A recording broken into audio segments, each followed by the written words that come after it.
Number three, make the game winnable. So these are, again, what I love about Tony's principles is it's not complicated. Maybe it's complicated to stick to the plan at times because of those biases that we've talked about, but it is a matter of goal setting, is a matter of working as a team. Starting with sort of an end game in mind, right? So what's your target that you want to be financially free? Is that X dollars a year in income? Is that X dollars million or hundreds of thousands in the bank? No right or wrong answer. The answer is the one that suits you and what you're trying to do.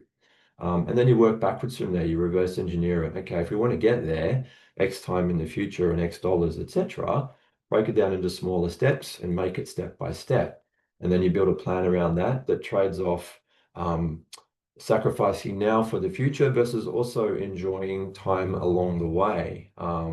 The Tony has a great diagram in his book about it showing a mountain, and you're climbing the mountain to peak wealth, and then you ski down the other side. But it's important when you're climbing that you enjoy the journey along the way. You stop every now and then to look at the scenery, and so I think that's, again, with a lot of our clients, we see them doing that, and the pleasure I get from seeing the pleasure they get is fantastic.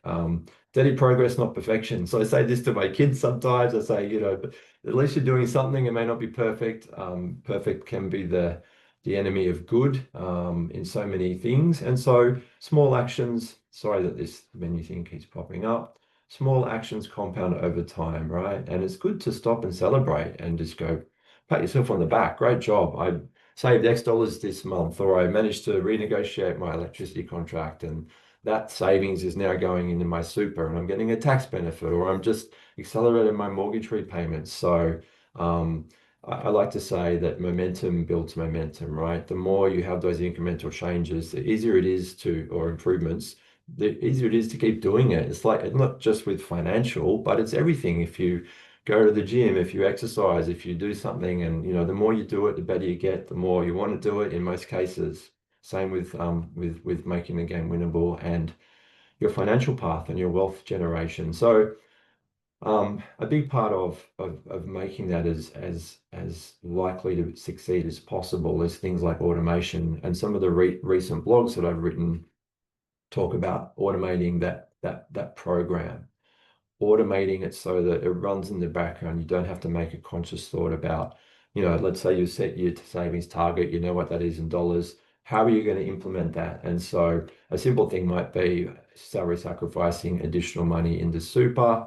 To my comment before about paying yourself first, that comes out of your pay. Bang, you don't even have to think about sending it somewhere else. So excuse me, automation is important where you can, because it just it saves the effort and removes the risk that you don't do it or you second guess yourself.